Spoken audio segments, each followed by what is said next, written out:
Hello बच्चों, तो welcome to our class. तो आज जो टॉपिक है हमारे पास में चैप्टर नंबर 1 के अंदर वो है कंटिन्यूअस चार्ज डिस्ट्रीब्यूशन। तो आज हम पढ़ने वाले कंटिन्यूअस चार्ज डिस्ट्रीब्यूशन के बारे में। क्या होता है कंटिन्यूअस चार्ज डिस्ट्रीब्यूशन हमारे पास में?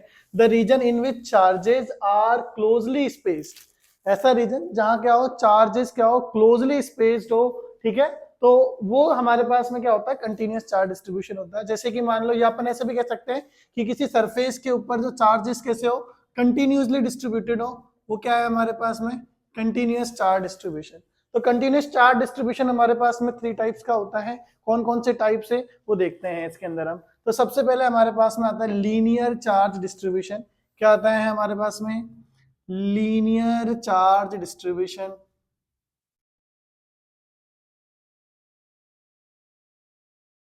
सेकेंड है हमारे पास में surface charge distribution, surface charge distribution. और नेक्स्ट है हमारे पास में volume charge distribution, volume charge distribution. ठीक है, तो फर्स्ट हम बात करते हैं लीनियर चार्ज डिस्ट्रीब्यूशन के बारे में।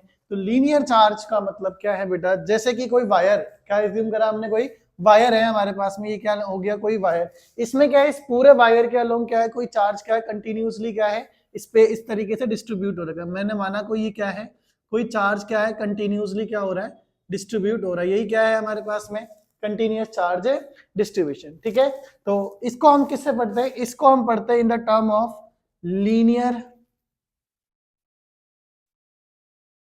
चार्ज डेंसिटी की टर्म में।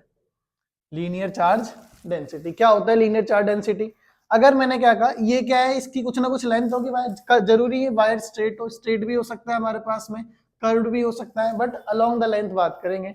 तो यूनिट लेंथ के अंदर हमारे पास में जो क्या होता है, चार्ज डिस्ट्रीब्यूट होता है, उसे ही क्या बोलते हैं हम, लीनियर चार्ज डेंसिटी। इसको हम किससे लिखते हैं? लैम्डा से। किससे लिखते हैं? लैम्डा कितना होता है हमारे पास में? Q by L. क्या होता है कि यूनिट लेंथ के अंदर जो क्या है हमारे पास में चार्ज, वो क्या होता है, लीनियर चार्ज डेंसिटी। ठीक है, तो इसको लैम्डा से रिप्रेजेंट करेंगे, lambda equals to Q by L. अगर मैं बात करूं इसकी एसआई यूनिट की, तो एसआई यूनिट क्या होगी हमारे पास में? चार्ज के लिए हम क्या इस्तेमाल करेंगे? कूलम, और लेंथ के लिए क्या इस्तेमाल करेंगे? मीटर। तो कूलम पर मीटर। नेक्स्ट किसकी बात करेंगे? सरफेस चार्ज डेंसिटी की। अगर चार्ज किसी सरफेस के अलोंग हम डिस्ट्रीब्यूट करेंगे तो वो क्या है हमारे पास में, वो जो वहां कैलकुलेट होगा वो क्या होगा? सरफेस चार्ज डेंसिटी कैलकुलेट होगा। तो देखिए नेक्स्ट दो और है हमारे पास में, surface charge density and volume charge density. First हमने क्या पढ़ा? लीनियर चार्ज डेंसिटी के बारे में पढ़ा। लीनियर चार्ज डेंसिटी क्या था? अभी जस्ट पढ़ा हमने, lambda equals to Q by L. इस तरीके से किसी लेंथ के अलोंग क्या हो रहा था, चार्ज डिस्ट्रीब्यूट हो रहा था। सेकंड क्या है हमारे पास में? Surface charge density. इसको हम रिप्रेजेंट करेंगे लैम्डा से।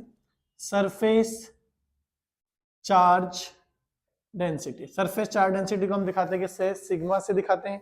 ठीक है, अगर क्या है बेटा, चार्ज क्या है, किसी सरफेस के अलोंग क्या है, डिस्ट्रीब्यूटेड है, तो क्या है हमारे पास में? Surface charge density. इसको हम कैसे लिखते हैं? सिग्मा। ये क्या होता है हमारे पास में? Q by area. क्लियर है क्या कि चार्ज अपॉन में एरिया। ए से भी दिखा सकते हो, या सरफेस के लिए समटाइम्स क्या लिख देते हैं हम, एस से भी रिप्रेजेंट कर सकते हैं। अगर इसकी हम ऐसा यूनिट की बात करें तो ऐसा यूनिट क्या हो जाएगी? कूलाम, और इसकी क्या होगी? Metre square. तो कूलाम पर मीटर स्क्वायर। नेक्स्ट हमारे पास में क्या आता है? Volume charge density, volume charge density. तो वॉल्यूम चार्ज डेंसिटी को हम दिखाते हैं किससे? रो से। रो इक्वल्स टू कितना हो जाएगा? Q by we. वी यहाँ पर क्या है? वॉल्यूम है। क्या है? वॉल्यूम। अगर इसकी ऐसा यूनिट की बात करें तो इसकी ऐसा यूनिट क्या हो जाएगी हमारे पास में? कूलाम पर मीटर क्यूब। ये क्या हो गई इसकी हमारे पास में? SI unit. क्लियर है? देन इसके बाद हमारे पास में एक इंपॉर्टेंट जो कंसेप्ट है वो है इलेक्ट्रिक फ्लक्स का। तो नेक्स्ट इसके बाद हम बात करते हैं इलेक्ट्रिक फ्लक्स की। ठीक है, इलेक्ट्रिक फ्लक्स वो टॉपिक है जहां से एग्जाम में सबसे ज्यादा क्वेश्चंस रहते हैं। ठीक है, तो नेक्स्ट है हमारे पास में इलेक्ट्रिक फ्लक्स। क्या है हमारे पास में? नेक्स्ट कंसेप्ट जो है इलेक्ट्रिक फ्लक्स। इलेक्ट्रिक फ्लक्स को पढ़ने से पहले एक छोटा सा कंसेप्ट और पढ़ते हैं, जो है हमारे पास में एरिया वेक्टर। एरिया वेक्टर हमेशा क्या होगा बेटा? किसी भी प्लेन के परपेंडिकुलरली आउटवर्ड या नॉर्मली आउटवर्ड होगा। क्लियर है? जैसे मान लिया ये मैंने क्या, कोई सरफेस है, इस सरफेस के हमेशा परपेंडिकुलर आउटवर्ड जो होगा वो क्या होगा हमारे पास में? Area vector. ये क्या है हमारे पास में? Area vector. ठीक है, हमेशा क्या होगा एरिया वेक्टर? प्लेन के परपेंडिकुलर आउटवर्ड। क्लियर है? देन इसके बाद हमारे पास में टॉपिक है इलेक्ट्रिक फ्लक्स। क्या होता है इलेक्ट्रिक फ्लक्स? जैसे सपोज किया कोई हमारे पास में क्या है, क्लोज सरफेस। क्या है? कोई क्लोज सरफेस। ये हमने क्या किया, कोई क्लोज सरफेस है हमारे पास में। अब इस क्लोज सरफेस से जो क्या पास हो रही है बेटा, number of electric field lines पास हो रही है। ठीक है, और ये number of electric field lines कैसी होगी बेटा, नॉर्मली पास होगी, उसे ही क्या बोलेंगे, electric flux. What is electric flux?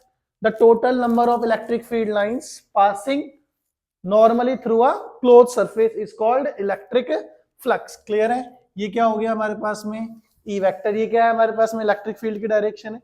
अगर यहाँ पे कोई सरफेस एज्यूम करें हम, क्लियर है, जैसे ये क्या है, कोई स्मॉल सरफेस हो गया, ठीक है, तो इसकी जो डायरेक्शन होगी हमारे पास में एरिया वेक्टर, या इस पूरे की बात करें हम, तो ये क्या है हमारे पास में, ई वेक्टर, और ये क्या हो गया हमारे पास में, एस सरफेस या एरिया वेक्टर। ठीक है, अब इन दोनों के बीच में क्या क्या बन रहा है, यहाँ पर कुछ ना कुछ क्या बन रहा है, एंगल। तो फ्लक्स को कैसे डिफाइन करते हैं, फाई ई इक्वल्स टू, ये क्या होता है हमारे पास में, E dot S vector, E dot S, यहां से डॉट प्रोडक्ट हटाएंगे तो क्या आएगा हमारे पास में, E S cos theta. Theta क्या है यहाँ पर हमारे पास में, ई और एस के बीच में बनने वाला एंगल होता है। क्या होता है, ई और एस के बीच में बनने वाला एंगल। ये हमारे पास में फॉर्मूला आ गया किसका, इलेक्ट्रिक फ्लक्स का। अगर मैं बात करूं कैसी क्वांटिटी है, तो ये क्वांटिटी हमारे पास में स्केलर क्वांटिटी, डॉट प्रोडक्ट हुआ ना, और डॉट प्रोडक्ट होता है तो कौन सी क्वांटिटी मिलती है हमें, स्केलर क्वांटिटी मिलती है। अगर मैं बात करूं इसकी एसआई यूनिट की, तो एसआई यूनिट क्या हो जाएगी बेटा, ई। ई के लिए हमने पढ़ा था, क्या पढ़ा था, E is equals to F upon में क्यू नॉट पढ़ा था क्या अभी लास्ट क्लास के अंदर। तो इसके लिए क्या हो जाएगा बेटा, न्यूटन पर कूलम। और नेक्स्ट आगे क्या है बेटा, सरफेस या एरिया, तो इसके लिए क्या होगा हमारे पास में, मीटर स्क्वायर। तो ये हो गया newton coulomb inverse metre square. ये क्या आ गई हमारे पास में, इलेक्ट्रिक फ्लक्स की यूनिट आ गई। ठीक है, ये क्या है बेटा, फ्लक्स। क्या हो गया हमारे पास में, फ्लक्स। तो what is flux, number of field lines को रिप्रेजेंट करता है कि किसी भी सरफेस से जो हमारे पास में क्या है, total number of field lines क्या हो रही है, पास हो रही है, वही क्या रिप्रेजेंट करता है, इलेक्ट्रिक फ्लक्स को रिप्रेजेंट करता है। क्लियर है?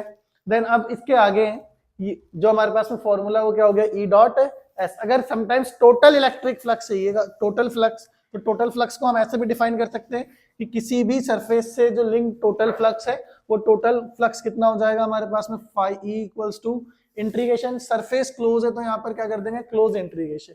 ठीक है, और ये हो जाएगा हमारे पास में E dot D S vector. ये क्या आ गया हमारे पास में, कि किसी भी क्लोज सरफेस से पास होने वाला total number of flux. Clear है? अगर हमारे पास में क्या हो बेटा, जैसे ये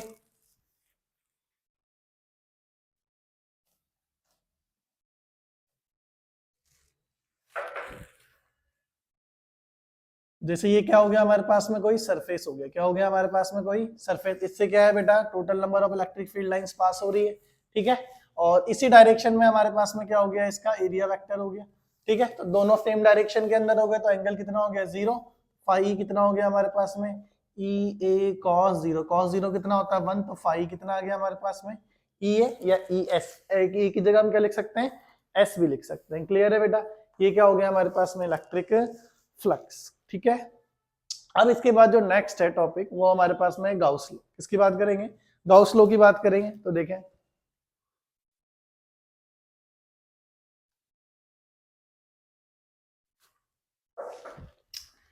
नेक्स्ट है हमारे पास में गाउस लॉ। गाउस लॉ क्या कहता है बेटा, जैसे कि ये क्या है हमारे पास में, कोई क्लोज सरफेस है। क्या है, कोई क्लोज सरफेस, और इसमें आपने क्या रख दिया, कोई चार्ज। क्लियर है? कोई क्लोज सरफेस और इसमें हमारे पास में क्या है, कोई चार्ज क्यू। तो अब इस सरफेस से जो पास होने वाला फ्लक्स होगा, किसी भी सरफेस से पास होने वाला जो फ्लक्स होगा, वो उस सरफेस ने जितना चार्ज एनक्लोज किया, ठीक है, जो नेट चार्ज है, टोटल चार्ज है उसका, उसका 1 अपॉन एप्सिलॉन नॉट टाइम्स, या हम लिख सकते हैं phi equals to Q by epsilon not. तो गाउस लॉ किसके बारे में बताता है बेटा हमें, फ्लक्स के बारे में। किसके बारे में बताएगा, फ्लक्स के बारे में। तो क्या कैसे क्या डिफाइन करता है कि जो फ्लक्स होता है, किसी भी क्लोज सरफेस से पास होने वाला फ्लक्स, उस सरफेस के टोटल चार्ज का क्या होता है, 1 अपॉन एप्सिलॉन नॉट टाइम्स होता है। कितने टाइम्स होता है, 1 अपॉन एप्सिलॉन नॉट टाइम्स। तो इसको हम क्या लिखते हैं, phi E equals to Q by epsilon not. ये क्या है हमारे पास में, गाउस लॉ। अगर स्टेटमेंट लिखनी हो तो, according to the Gauss law, the net flux of any close surface is 1/ε0 times of total charge enclose by the surface. Surface जितना चार्ज एनक्लोज करेगा सिर्फ उसी की बात करूंगा। अगर इसके बेस पर मैं कुछ क्वेश्चंस की बात करूं, जैसे मैंने कहा ये कोई सरफेस है बेटा, क्या है सरफेस, यहाँ पर कोई चार्ज है हमारे पास में 2 कूलम 2q 5q और 1q, ये क्या है हमारे पास में चार्ज। तो इससे पास होने वाला फ्लक्स कितना हो जाएगा हमारे पास में, नेट चार्ज की बात करें तो नेट कितना हो गया 2q plus 5q plus 1q, 2 और 5 7 और 1 8q bye epsilon not. Clear है। अच्छा अगर मैं कहूँ ये हमारे पास में क्या है 3q 5q माइनस 3q और यहाँ पर क्या है बेटा 2q। तो अगर हम क्या करेंगे यहाँ पे टोटल चार्ज की बात करेंगे तो एक चीज ध्यान रखनी है कि जो टोटल चार्ज जो सरफेस ने एनक्लोज किया, जितना चार्ज सरफेस के अंदर है केवल उसी चार्ज की बात करनी है, या आउटवर्ड चार्जेस इसके अंदर हमें नहीं लेने। तो यहाँ पे टोटल चार्ज क्या होगा 3q माइनस 3q तो 0 हो गया, और ये कितना बच गया हमारे पास में 5q। ध्यान रखना इस 2q को कंसिडर नहीं करना, इस सरफेस के बाहर वाले चार्जेस को कंसिडर नहीं करना। तो ये कितना हो जाएगा हमारे पास में 5q बाय एप्सिलॉन नॉट। ये क्या आ गया इस जो फ्लक्स है हमारे पास में, सॉरी ये जो सरफेस है इससे पास होने वाला क्या आ गया फ्लक्स आ गया। क्लियर है बेटा यहाँ तक, कोई दिक्कत। अब जैसे सपोज करो शेप जो होती है जो गाउसियन सरफेस है हमारे पास में, तो उसके अंदर हमारे पास शेप क्या हो सकती है, किसी भी तरीके की शेप हो सकती है, ठीक है। तो आपको क्या करना है सिर्फ और सिर्फ टोटल चार्ज को कंसीडर करना है और क्या कर देना है divided by the epsilon not. Epsilon not क्या है यहाँ पर permittivity of the free space, और इसकी वैल्यू क्या थी हमारे पास में 8.854 इंटू 10⁻⁻12। ठीक है। अब इसके बाद में हमारे पास में आता है एप्लीकेशन ऑफ गाउस लॉ।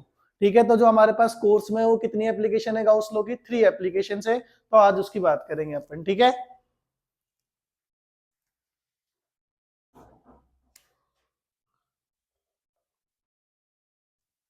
आगे चलते हैं।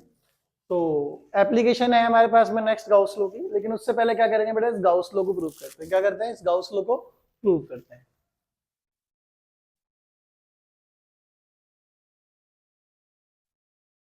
तो हमारे पास नेक्स्ट है prove of Gauss law. Gauss law को क्या करना है हम प्रूव कर रहे हैं। तो उसके लिए क्या करते हैं बेटा हम एक स्पेयर एज्यूम करते हैं। क्या एज्यूम करते हैं, ये हमने क्या किया है कि स्पेयर को एज्यूम किया। ये क्या है एक हमारे पास में स्पेयर है जिसकी क्या है हमारे पास में कुछ ना कुछ रेडियस होगी, और ये रेडियस आपने क्या ले ली बेटा कैपिटल आर। कैपिटल आर क्या है हमारे पास में radius of the sphere. Clear है, कोई दिक्कत इसके अंदर आप लोगों को। ये क्या हो गया सेंटर हो गया, और इस सेंटर के ऊपर आपने क्या रखा हुआ है बेटा कोई क्यू चार्ज, कोई पॉइंट चार्ज क्या रखा हुआ है क्यू। तो अब इस क्यू चार्ज की वजह से क्या होगी यहाँ पे हमारे पास में फील्ड लाइंस आएगी, इलेक्ट्रिक फील्ड लाइंस होगी यहाँ से। तो अब इस क्यू चार्ज की वजह से इस सरफेस से पास होने वाली जो इलेक्ट्रिक फील्ड लाइंस है वो किसको दिखाएगा, फ्लक्स को दिखाएगा। तो हमें क्या करना है यहाँ पर फ्लक्स कैलकुलेट करना है। तो देखते हैं फ्लक्स जो है हमारे पास में इस सरफेस से कितना पास होगा। तो देखें, तो मैंने क्या करा इसके लिए फ्लक्स कैलकुलेट करने के लिए फाई ई, इसके लिए मैंने क्या किया कि स्मॉल पोर्शन कंसीडर किया। क्या किया, एक स्मॉल पोर्शन। तो मैंने क्या कर लिया, ये क्या है हमारे पास में कोई स्मॉल पोर्शन, और इस स्मॉल पोर्शन को हमने क्या नाम दे दिया डीएस। क्या नाम दिया डीएस। या प्लस क्यू चार्ज है बेटा, तो इसके लिए फील्ड लाइंस हमारे पास में क्या हो जाएगी आउटवर्ड हो जाएगी। ठीक है, अब इस ये जो हमारे पास में सरफेस है स्मॉल सरफेस डीएस, इसके लिए एरिया वेक्टर हमारे पास में क्या होगा परपेंडिकुलर आउटवर्ड। तो परपेंडिकुलर आउटवर्ड डायरेक्शन ये हो जाएगी। तो ये क्या हो गया हमारे पास में डीएस वेक्टर, या इसके लिए हम एन कैप भी लिख सकते हैं डायरेक्शन को रिप्रेजेंट करने के लिए। ठीक है, तो ये हमारे पास में क्या आ गई एरिया वेक्टर की डायरेक्शन आ गई। अब मैं ये बात करूं कि सर इस छोटे से पोर्शन से कितना फ्लक्स पास होगा, तो इस छोटे से पोर्शन से फ्लक्स पास होगा कितना डी फाई। कितना पास होगा डी फाई। तो डी फाई कितना हो जाएगा हमारे पास में E dot D S vector. कितना हो जाएगा D phi equals to E dot D S vector. अगर हम क्या करें दोनों तरफ क्या कर दे इंटीग्रेशन, इधर भी हमने इंटीग्रेशन किया इधर भी इंटीग्रेशन किया, और सरफेस कैसा है ना बेटा हमारे पास में क्लोज। तो यहाँ पे डी फाई का कितना हो जाएगा हमारे पास में फाई इंटीग्रेशन ऑफ डीएक्स कितना होता है हमारे पास में एक्स। तो डी फाई का कितना हो जाएगा फाई ई, और ये कितना हो जाएगा close integration E dot DS. अब ए डॉट बी क्या होता है हमारे पास में ए बी कॉस थीटा। तो यहाँ पर ई और डीएस की डायरेक्शन क्या है बेटा सेम एक ही डायरेक्शन है। तो थीटा कितना हो जाएगा हमारे पास में यहाँ पे 0 डिग्री हो जाएगा। तो ये फाई ई कितना हो जाएगा हमारे पास में close integration E D S cos 0 degree. Cos 0 की वैल्यू हमारे पास में कितनी होती है 1। कॉस 0 की वैल्यू कितनी होती है 1। तो फाई ई इक्वल्स टू क्या होगा यहाँ पर हमारे पास में integration E D S. Cos 0 की वैल्यू तो कितनी हो गई 1। अब ई जो है यहाँ पर हमारे पास में क्या होगा इलेक्ट्रिक फील्ड तो कांस्टेंट होगा। अब यहाँ से जितने भी फील्ड लाइंस है, जैसे यहाँ से ये फील्ड लाइंस निकल रही है, आउटवर्ड जाएगी, तो ये क्या होगा, सबके लिए यूनिफॉर्मली डिस्ट्रीब्यूट होगा ना सरफेस के ऊपर। कैसा डिस्ट्रीब्यूट होगा, यूनिफॉर्म। तो जितनी इलेक्ट्रिक फील्ड यहाँ होगी उतनी यहाँ पर होगी, यहाँ पर हर जगह पर क्या होगी, इलेक्ट्रिक फील्ड क्या है, सेम। इसका मतलब इलेक्ट्रिक फील्ड यहाँ पर क्या है हमारे पास में, कांस्टेंट है, और कांस्टेंट है तो क्या हो जाएगा हमारे पास में, बाहर आ जाएगा। इंटीग्रेशन किसका होगा हमारे पास में, डीएस, और डीएस का इंटीग्रेशन क्या हो जाएगा हमारे पास में, डीएस का जो इंटीग्रेशन है वो होगा हमारे पास में एस। एस क्या है हमारे पास, इस स्फीयर का टोटल सरफेस, और total surface area of the sphere क्या होता है बताओ, 4 पाई आर स्क्वायर। और ये क्या था बेटा, एक पॉइंट चार्ज था क्या हमारे पास में, और पॉइंट चार्ज की वजह से इलेक्ट्रिक फील्ड क्या होती है, E इज इक्वल्स टू बताओ 1/4 पाई एप्सिलॉन नॉट और Q बाय आर स्क्वायर। तो कितनी डिस्टेंस पर है बेटा ये हमारे पास में, यहाँ से यहाँ तक जो डिस्टेंस है वो आर एज्यूम कर लेंगे, क्योंकि इसकी रेडियस के अकॉर्डिंग ही तो है, ये आपके पास में पॉइंट भी है, ठीक है। तो यहाँ पर हमारे पास में क्या, जो इतनी इसकी रेडियस है वही होगी कैपिटल आर। तो यहाँ पर हम क्या ले लेते हैं, डिस्टेंस कैपिटल आर का स्क्वायर। तो कितना हो जाएगा हमारे पास में, phi E equals to E की वैल्यू 1/4 पाई एप्सिलॉन नॉट और Q by R square. S कितना है, 4 पाई आर स्क्वायर, 4 पाई से 4 पाई कैंसिल, और आर स्क्वायर से आर स्क्वायर, तो फाई ई कितना हो गया हमारे पास में, Q बाय एप्सिलॉन नॉट। ये हमारे पास में क्या हो गया, गाउस लॉ प्रूफ।